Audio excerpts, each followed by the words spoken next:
तो जी दोस्तों, स्वागत है आपका हमारे नए YouTube चैनल पे जिसका नाम है रेडियो एक्टिव टी पे। आपको इंट्रोडक्शन देने से पहले मैं एक बात कह रहा था। बिहाइंड द सीन मेरे साथ मेरा दोस्त मौजूद है गगन। गगनप्रीत। बेसिकली हम क्या है, साइंस के बारे में अक्सर चर्चा करते रहते हैं, है ना। अक्सर। ठीक है, मेरे को भी इंटरेस्ट है, इसी को इसको भी जी, इंटरेस्ट बिल्कुल। है। तो हमने सोचा क्या है ना, एक जैसे हमने भी एक पढ़ते रहते हैं, सुनते रहते हैं, तो हम एक थोड़ा आपके साथ एक शेयर करने वाले हैं एक बंदे के बारे में। वो बंदा जिसका बर्थ हुआ था ग्रीक के टाइम पे 287 बीसी में, Third थर्ड century सेंचुरी में। में। ठीक है, आज चल रही है 21st सेंचुरी। ठीक है, थर्ड सेंचुरी में उसका बर्थ हुआ था। उस बंदे ने ना ही सिर्फ ज्योमेट्रिकल कैलकुलेशन, वो मास्टर था, बहुत मास्टर। तगड़ा मास्टर था ज्योमेट्री का। Inventions। ठीक है, और इन्वेंटर था, मास्टर था, मैथमेटिशियन था, ठीक है, और फिजिसिस्ट था। और अपनी जी कंट्री के लिए एक सोल्जर भी रहा है। हाँ, एक सोल्जर भी रहा है। जहां जरूरत पड़ी है उसने अपने राजा के साथ बिल्कुल उनका साथ अपने दिया, सैनिकों को बचाया। अपने सैनिकों को बताया, अपने देश को बचाया। देश को बचाया। रोमन के साथ जितनी लड़ाई हुई थी उन्होंने रोमन एम्पायर उनसे 10 गुना बड़ा था ग्रीक हाँ, से। फिर हाँ, भी तो फिर भी उस टाइम पे उस बंदे ने अपना ऐसी ऐसी कैलकुलेशन, ऐसी ऐसी खोजें की, ठीक है, जो आज के दिनों में भी यूज हो रही है। जी, ठीक अभी है, तक। और आप सही समझ रहे हैं, हम उस बंदे का नाम ले रहे हैं जिस बंदे ने पाई की एक्यूरेट वैल्यू भी दी थी। ठीक है? आर्किमिडीज। उसका नाम है आर्किमिडीज, आर्किमिडीज। जी। ठीक है, तो मैं शुरू कर रहा हूँ। उससे पहले थोड़ा गगन उसके बारे में ब्रीफ करेगा, उसका बर्थ कहाँ हुआ था, तो उसके बाद फिर कंटिन्यू करते हैं। आर्किमिडीज प्रिंसिपल के बारे में तो मुझे लगता है सब लोगों ने सुना होगा। बहुत ही मींस एक ग्रेट इन्वेंशन मानी जाती है। इवन उसने बोला था कि मेरे ग्रेव स्टोन पे भी मेरी इन्वेंशन को छाप दीजिए जब मैं मरूं। तो उसके बारे में थोड़ा बताता हूँ मैं। वो उसका बर्थ हुआ था साइराक्यूसिया में। हाँ, साइराक्यूसिया एक ग्रीक सिटी, छोटी सी सिटी थी। हाँ, और वो बंदा मतलब इतना ग्रेट था, मैं क्या बताऊँ आपको। जब बचपन में हम लोग क्रिकेट खेलते हैं, गुल्ली डंडा खेल रहे हैं, कुछ भी खेल रहे हैं, तो वो बंदा उस टाइम तारों की बातें कर रहा, सूरज की बातें कर रहा। उसके फादर भी एस्ट्रोनॉमर थे। कहा जाता है कि उसका जो फैमिली बैकग्राउंड भी था वो भी एक साइंस के रिलेटेड ही था। उसके फादर को मतलब इसीलिए physicist उसका भी बोलते रुझान हैं। भी इतना बढ़ गया और साइंस स्टार्टिंग में। से ही उसका रुझान था भी, हाँ यार, थोड़ा साइंस की तरफ भी उनका रुझान था। और स्टडी में बहुत ज्योमेट्रिक में था बहुत उसका। ही इंटेलिजेंट, मतलब स्टडी में इतना रुझान उसका कि उस टाइम की MIT बोले जाने वाली जगह अलेक्जेंड्रिया, वहाँ पे उसने एडमिशन ली और वहाँ पे पढ़ने गया। Alexandria 11th biggest state in Africa है। इतना बड़ा पोर्ट है कि वहाँ से ही मेन इंपोर्ट एक्सपोर्ट अफ्रीका में होता है। तो अलेक्जेंडर द ग्रेट ने फाउंड किया था। मतलब वो एक ऐसा राजा माना जाता है, उसने आधी दुनिया कब्जे में कर ली थी।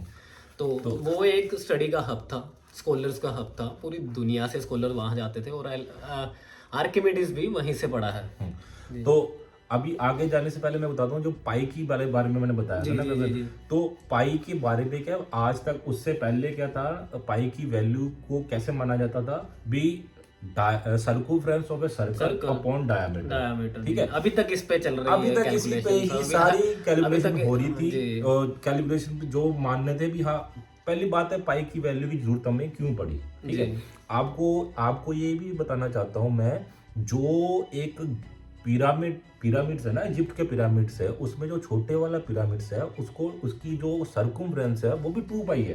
पता है वो उस टाइम पे कब की बनी हुई है। और फिर भी पाई का कुछ तो लॉजिक था यार, कुछ तो लॉजिक था ना।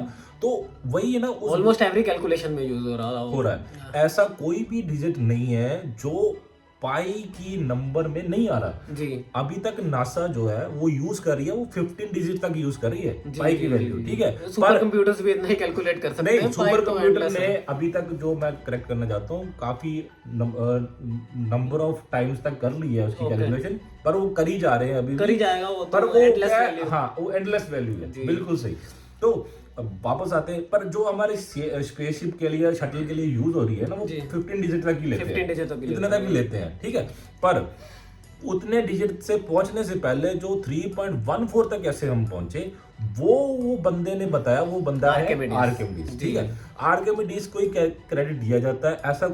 ऐसा फादर ऑफ पाई बोला जाता है। ऐसा नहीं है भी उससे पहले किसी ने ट्राई नहीं किया, कोशिश नहीं की, पर उस बंदे ने ये लिख के दिया। उस बंदे ने पता क्या किया, उसने एक सर्कल ड्रॉ किया सर्कल के अंदर एक ट्रायंगल डाला, एक आउटर साइड में ट्रायंगल डाला, ठीक है। ऐसे करते करते उसने ना और उसकी डिवाइडेशन की, और उसने क्या किया, हेक्सागन जी, ठीक है।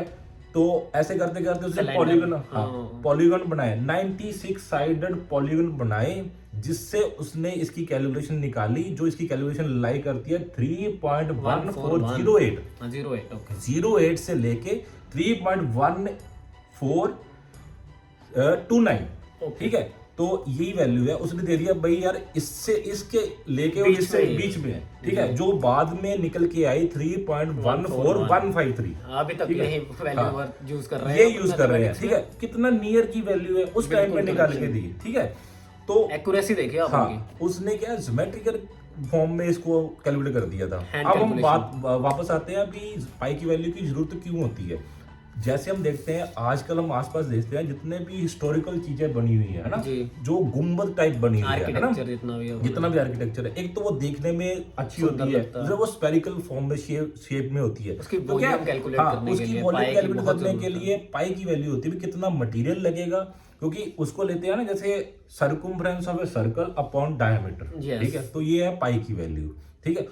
उसको निकालने वाला ये बंदा था, और उसके बाद उसने और क्या क्या खोजे की, मैं चाहता हूँ थोड़ा सा आप भी इसको ना बताएं। मैं भी एक साझा करना चाहूंगा इवेंट उसकी लाइफ का, जिसको यूरेका मूवमेंट बोला जाता है, आपने सुना होगा। बहुत ही फनी मूवमेंट है उसकी लाइफ का। किंग हैरो जो उस टाइम वहाँ के राजा थे, वो हमेशा आर्किमिडीज को ही बुलाते थे, कुछ भी दिक्कत हो जाए उनके पास, क्योंकि उनको पता है यही स्कॉलर बंदा है हमारे साथ और यही सोल्यूशन निकालेगा किसी भी दिक्कत का। तो उन्होंने अपने एक सिटी के सोनार को अपना मुकुट बनाने के लिए दिया सोना, कह रहे ये लीजिए 10 किलो सोना और बनाइए मुकुट। 10 किलो मैं एज्यूम कर रहा हूँ, मतलब उस टाइम पे ऐसे दिया था ना भी, हाँ एक मुकुट था। उसने बुलाया, बेसिकली क्या है, उसने ना अपने उसको राजे को एक डाउट हुआ कि यार ये चोरी कर सकता है, हाँ 100% गोल्ड है नहीं है, कैसे चेक करूं। उसने क्या सबसे उस टाइम पे सबसे बुद्धिमान इंटेलिजेंट पर्सन आर्किमिडीज को बुलाया, साइंटिस्ट को बुलाया, आर्किमिडीज, यार ये मुझे बताओ इसमें कितना सोना है। हाँ जी, मैंने जितना दिया उतना यूज किया, इसने नहीं किया, चांदी मिला दिया, तांबा मिला दिया, कैसे पता लगेगा। तो आर्किमिडीज बोला दीजिए मुझे थोड़ा टाइम, मैं बताता हूँ आपको, थोड़ा सोचने दीजिए। तो एक शाम आर्किमिडीज अपने बाथटब में नहा रहा था, और उसने पानी थोड़ा ज़्यादा भर लिया, और जैसे ही वो पानी में घुसा तो पानी बाहर निकल गया। वो बंदा खड़ा हो गया वहीं पे, कह रहा eureka eureka, I found the solution. वो ऐसे ही बिना कपड़े पहने भाग गया राजे के पास, कह रहा राजा मेरे पास है सोल्यूशन, मैं बताता हूँ कैसे, कितना पानी, कितना सोना है उसमें। तो उसने क्या किया, एक टब लिया, उसमें मुकुट डाला और देखा कितना पानी डिस्प्लेस कर रहा है। उसने 3 टब लिए, एक जो राजे का मुकुट था, ठीक है, और उतना वैल्यू का एक सोना जी, और एक चांदी भी लिया था, जो मैंने सुना है, जो सुना है सिर्फ सोना और मुकुट लिया उसने। तो एक ऐसे बताते हैं उसने 3 कंटेनर लिए थे, जिसमें सिल्वर भी था। तो उन्होंने बताया भी हर एक मटेरियल ना अपनी उसकी वॉल्यूम के हिसाब से पानी डिस्प्लेस करेगा, ठीक है, उसकी डेंसिटी और वॉल्यूम के हिसाब से। तो उसने इस टाइप से फिर एक ना वो बनाया था, एक्सपेरिमेंट बनाया था, जिससे उसने ये बता दिया था कि ये जो है इसमें चांदी की मिलावट है। तो जी सुनहरा गया पकड़ा, उसको मिली सजा। देखो उस टाइम पे, ठीक है। और किंग हैरो के लिए फिर साबित कर दिया आर्किमिडीज ने कि वो हर चीज का सोल्यूशन ला सकते हैं। और उसके बाद क्या है, एक और कहानी सुनी जाती है कि डेथ रे या हीट रे, हीट रे की इन्वेंशन भी उसी बंदे ने की थी। रोमन्स इतना बड़ा एम्पायर, रोमन एम्पायर है, तो वो ग्रीक पे करना चाहते थे कब्जा उनकी सिटी पे। तो उनकी सिटी पे उन्होंने बोल दिया हल्ला, पूरा शिप्स ले आए अपनी, कह रहे हम तबाह कर देंगे इस शहर को। और उन्होंने अपनी 50 शिप्स भेज दी ग्रीक की तरफ। तो क्या किंग हैरो डरा नहीं, उसने बोला बंदा है हमारे पास, चलेगा, वो करेगा सोल्यूशन। तो उन्होंने बुलाया भी आर्किमिडीज, चाहिए तुम्हारी मदद। तो आर्किमिडीज का चला इन्वेंशन वाला दिमाग, उसने शुरू किया इन्वेंट करनी ऐसे हथियार के जो अब के जमाने के मार्वल्स को भी फेल कर दें। उसने क्या किया, उसने एक क्रेन बनाई, उसने एक शिप शेकर बनाया। शिप शेकर की, हाँ शिप शेकर के बारे में भी मैंने सुना है क्या भी, उसने शिप को जैसे वो उनकी शिप पे आती थी उनकी तरफ है ना, तो वो ऐसे पानी में डाल देते थे तो उसको ही हिला देती थी, पूरी शिप हिला देती थी, बंदे नीचे खत्म पानी। और एक आर्किमिडीज स्क्रू के बारे में मैंने सुना है, उसने कोई एक स्क्रू भी इन्वेंट किया था ना। किया था पहले, डेथ रे के बारे में सुना है, डेथ रे बनाया कैसे। उसने क्या किया, उसने पूरे पोर्ट पे लगा दिया शीशे और शीशे का एंगल कर दिया शिप की ओर। वो शीशे का मटेरियल, जाइंट मिरर्स, उसने जाइंट मिरर्स लगा दिए।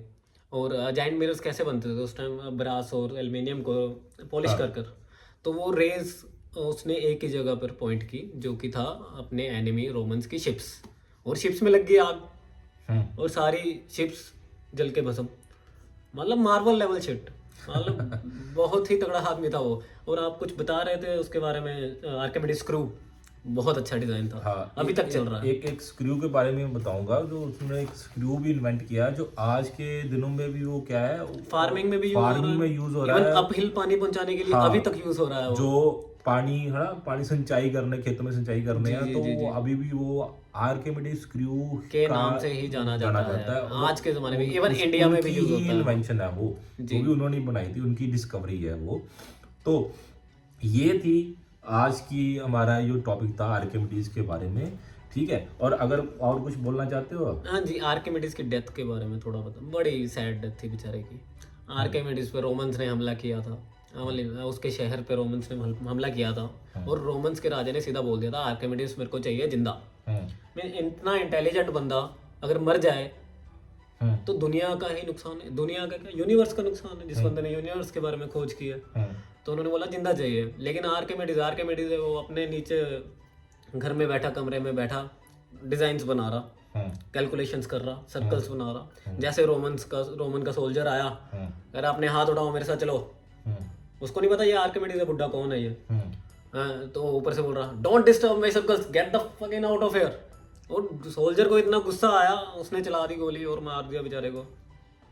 इतने बड़े साइंटिस्ट की इतनी सैड डेथ, क्या कर सकते हैं। लेकिन तो ये थी आज की हमारी कहानी, जिसको जो हमने एक स्टोरी फॉर्म में इसको बताने की कोशिश की है आर्किमिडीज के बारे में। अगर आपको ये पसंद आई है, आने वाले समय में हम और भी वीडियोस ऐसी बनाने वाले हैं। और हम क्या है, अक्सर चर्चा करते रहते हैं, हमारे और भी दोस्त हैं जिनके साथ हम चर्चा करते हैं, और आपके साथ भी शेयर करेंगे आने वाले समय में। तो तब तक के लिए आप प्लीज सब्सक्राइब करिए, हमें सपोर्ट कीजिए और पीते रहिए रेडियो एक्टिविटी।